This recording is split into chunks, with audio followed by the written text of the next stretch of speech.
We are at the scene at the moment of what is believed to be a possible person alive that is underneath the rubble of one of the collapsed buildings. You will also notice or realize that I'm speaking a bit softly because rescuers are trying to detect underground the signs of what they could possibly hear.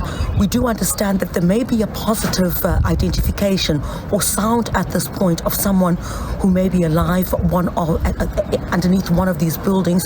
You would know, of course, over the past 24 hours, rescuers were able to bring up 2 persons who were alive, and this is just yesterday. We're talking about 7 days after this tragedy had taken place.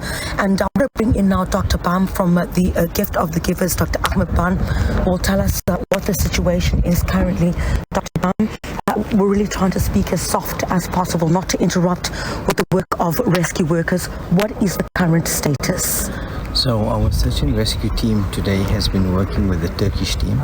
We've been tasked to look at some of the search sites in one of the areas. Our teams have been working since the morning. During the morning, they've detected and pulled out, well, rather recovered 5 bodies, and they've moved to this other building where our life detector, our life locator, and our thermal imaging have confirmed that there is a body about 8 meters buried under the rubble.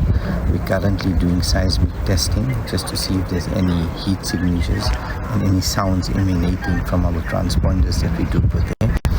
And our search and rescue teams are busy up there, the South African one, with the Turkish teams. So that's why we've asked just to be a bit quiet, because the seismic detectors pick up if there's any voice, any tapping, any cries, and it will illuminate us where we can narrow down the search. The life locator has detected around 8 meters deep, so we're just reconfirming, and then from there we'll give you feedback in terms of it. We can't send our dogs up those structures. It's very high at the moment. It's very sharp and dangerous for the dogs, so we're just using all the equipment that we do need specializing. Any positive feedback from what you're getting from your detectors or your machinery or equipment, whether the person may be alive? I heard that one of you picked up some heat. Perhaps you could elaborate on that with us. Yeah, so the heat signature that was picked up is showing that the body is still alive. So it means the body is still hot. So it's picked up a heat signature, and the life detector has confirmed that there is a body lying there. So what we just need to do is we just need to reconfirm if the body is alive, because if the person has been lying there but has passed on, it's difficult for rescuers to go 8 meters deep, especially on a 7-story building, through all of that concrete to get to the bottom. So once we confirm, we'll let you guys know and what's the progress going on.